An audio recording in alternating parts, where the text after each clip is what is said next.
This episode is brought to you by the Sterling Soap Company. Sterling Soap is 100% natural and with a variety of bath soaps, shave soaps, beard balm, lotions, cologne, and many more personal care products in a large variety of scents, you're sure to find something that's perfect for you or that special someone in your life. Check them out at sterlingsoap.com. This day in sports history. It's August 3rd, and on this day in 1921, Kennesaw Mountain Landis handed down lifetime bans for 8 Chicago White Sox. Now, of course, those 8 players had been implicated in the 1919 Black Sox scandal and thought that they were in the free and clear. They had just been acquitted in a public trial less than 24 hours earlier. But the newly appointed Commissioner of Baseball, Kennesaw Mountain Landis, was not having it, and he used his dictatorial powers to the fullest. He banned the 7 players who had been on trial and the one whose case had not even made it that far. His quote from this day was, "Regardless of the verdict of juries, no player that throws a ball game, no player that undertakes or promises to throw a ball game, no player that sits in a conference with a bunch of crooked players and gamblers where the ways and means of throwing games are planned and discussed and does not promptly tell his club about it will ever play professional baseball." The players who were banned from baseball for life on this day were Eddie Cicotte, Chick Gandil, Happy Felsch, Lefty Williams, Buck Weaver, Swede Risberg, Fred McMullin, whose case did not even make it to trial, and Shoeless Joe Jackson. Now, what might Landis have said or done with Joe Niekro after what he did on this day in 1987? Niekro was pitching for the Minnesota Twins against the California Angels on this day. With 1 out in the bottom of the 3rd inning, Niekro was facing Brian Downing, and he delivered a strike. Home plate umpire Tim Cheetah had been monitoring the situation for the first couple of innings, and he asked for the ball back. Well, Niekro tossed it to him as Cheetah casually walked out to the mound, and he was joined by the rest of the umpiring crew. Cheetah had Niekro take off his glove, and he started checking it. He asked Niekro to empty his pockets. When he reached in his back right pocket, he pulled out an Emery board, and he attempted to casually toss it behind the umpires. It was not a smooth move, and it was immediately noticed, and Niekro was immediately tossed for doctoring baseballs. In the next few minutes, Cheetah bagged up 8 baseballs to be delivered to the American League office for closer evaluation. Niekro had been scuffing the baseball in an attempt to get it to move a little bit more. Angels manager Gene Mauch got a look at a few of the balls and said those balls weren't scuffed, they were borderline mutilated. And then he added, "Nobody ever suspected Joe Niekro of scuffing balls. Everybody knew it." Cheetah said years later, Niekro already was a known ball scuffer, of course, and rather than tossing balls out of play, I was putting them in my extra pouch in case we needed evidence. Those balls didn't have a normal nick. They had gouges the size of a $50. Niekro tried to offer up a lame defense that night, that since he was a knuckleball pitcher, he needed an Emery board with him at all times to keep his nails short between innings. Nobody was buying that excuse, and he was suspended 10 games for the offense. This episode is brought to you by Firefly Books, and with you being a sports fan just like me, here's 2 suggestions for your next great sports read. If you love basketball, then you need to add Dave Zarum's book, NBA 75, The Definitive History. Uncover untold stories of triumph, controversy, and the greatest stars of the game. From the league's humble beginnings to its modern glory, it is a courtside seat to 75 years of NBA history. And if you're a golf fanatic, then you gotta check out Matt Adams' book, The Golf Round I'll Never Forget. I've used it as a reference in this podcast over the past year for lots of stories that I've done, and I can tell you from experiencing it, this is a great book. Relive 50 of golf's most memorable moments through the eyes of the legends themselves. It's the closest you'll ever get to walking the fairways with the greatest to ever play the game. Grab your copy of NBA 75 or The Golf Round I'll Never Forget, available from Firefly, wherever you get your books. On this day in 1939, it was a really bad idea that went horribly wrong. Catcher Joe Sprinz was playing in the Pacific Coast League for the San Francisco Seals. Well, he was attempting to break the world record for catching a baseball dropped from a blimp 800 feet above the ground on this night. The first 4 attempts hit the ground, but on the 5th try, he managed to get his glove on it, but he didn't hang on to it.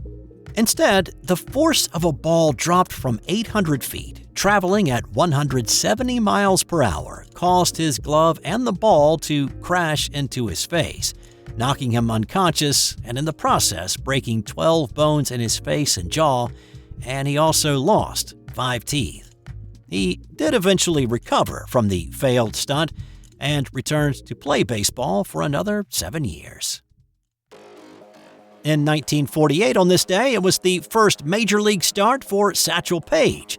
Paige had been signed by the Cleveland Indians owner Bill Veeck back in July, and he had made a handful of appearances as a reliever between then and now, but this was the night he would take the mound in a start against the Washington Senators. The Indians were in a pennant race, and while that probably brought some of the 72,000 to the ballpark that night, many more came to see the pitcher just brought over from the Negro Leagues who was shrouded in mystery.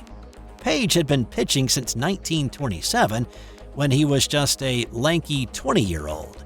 But nobody knew that then. Nobody knew how old Satchel was, and Satchel was not telling.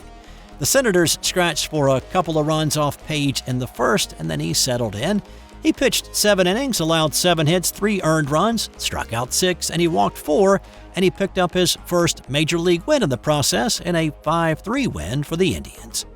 Paige became the 4th black player in the league, the 2nd with the Indians, and the 1st black player to get the start as a pitcher in the major leagues, and of course, the 1st black player to ever pick up a win. At this point in his career, Paige was 41 years old. He would go 6-1 in his 7 starts that year. He spent another year in Cleveland, spent a year in the minors after that, and then wound up back with a Bill Veeck club in 1951, signing with the St. Louis Browns. Paige loved to play baseball, of course, and he loved pitching. He would play professional baseball in a variety of leagues until 1966, when he finally gave up the game at the age of 59. Let's keep the old guy theme going with what happened on this day in 1979.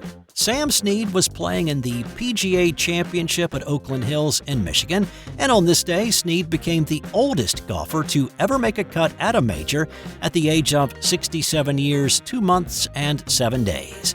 The 3-time PGA champ finished 42nd. Now, Snead was also the oldest to make a cut at a PGA Tour event, until Jay Haas topped that in April 2022 when he made the cut at the Zurich Classic at the age of 68. Now, while what Haas did was impressive, it may deserve an asterisk, considering that the Zurich Classic is a 2-man team event, and he was paired up with his son, Bill. On this day in 1936, Jesse Owens began his march to Olympic greatness in defiance of Adolf Hitler's racist ideals. And really the only one slow on this day was Der Führer himself, who was late showing up to his box at Reich Sports Field and missed the race entirely. Or maybe that was by design, so he didn't have to watch his Aryan superiority myth get a bucket of water thrown on it. This whole Olympic Games was supposed to be Hitler's showcase of his misdirected ideas. And yet, when Owens lined up with 5 other runners in the 100-meter final, he took off at the sound of the starter's pistol, sped down the track at a time of 10.3 seconds, outpacing his closest competitor, another black American named Ralph Metcalf, by a yard. Owens had won the first of his 4 gold medals, and the largely German crowd of 110,000 there that day cheered Owens' win. It had to sting Hitler to watch Owens climb to the top of the podium, salute the American flag, and have a listen to our national anthem. Under his orders, Owens and the other black athletes at the Games could only be referred to as black auxiliaries, and while Germany would win the most gold medals and the most medals overall in the 36 Olympics, they were dominated by the Americans in the track and field events, starting with Jesse Owens' impressive win on this day. On this day in 1984, Mary Lou Retton vaulted her way to the gold medal and right into America's heart. This was the women's all-around competition at the '84 Olympics held in Los Angeles, and a quick reminder, this is the year of the Soviet bloc boycott. The 4'9" Retton was really going head-to-head with Romania's Ekaterina Szabo. They were both nearly perfect. Szabo notched a perfect 10 on the balance beam, and Mary Lou came right back with a perfect score on the floor exercise. The lead toggled back and forth over the four-discipline final. Retton's final challenge was the vault. Szabo had already posted her score, and Retton knew exactly what she needed: a 9.95 to tie, a perfect 10 to win. She sprinted down the runway, hit the springboard, hands on the horse, and then did a twisting somersault in the air and finally stuck the landing. A huge smile on her face, and she knew what she had done. The scores only confirmed what she already knew in her heart. It was a perfect 10. She had won the gold by 5/100ths of a point. 16-year-old Mary Lou Retton became the first American woman to win individual gold in the Olympic all-around competition. On this day in 1949, the NBA came into being when the Basketball Association of America merged with the National Basketball League. The NBL formed back in 1937 as a loose collection of industrial league teams and independent leagues. A lot of the teams were based in Ohio, Indiana, and Pennsylvania. Now, there were not really any hard, fast rules with the NBL. Teams could play varying lengths of seasons as long as they played a minimum of 10 games. How long a game was, or how long a period in a game was up to the home team. The BAA came around in 1946 with teams in metro areas like Philadelphia, Baltimore, Minneapolis, and others.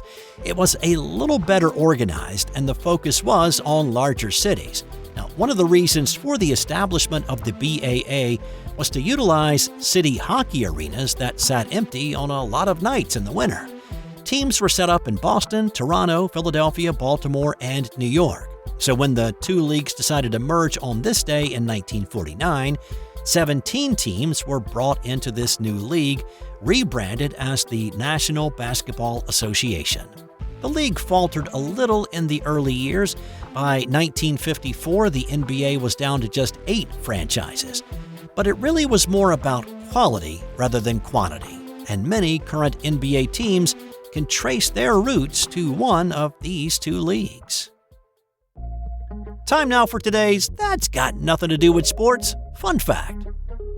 While Thomas Edison invented many things, one thing he may have created unintentionally was Hollywood.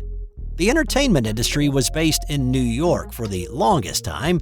Edison controlled the patents on a lot of the technology used in productions, and so to escape to a more lenient legal environment and escape Edison's patents, entertainment companies moved as far away as they could to the West Coast. Judges in California apparently were not as positive towards Edison's patents.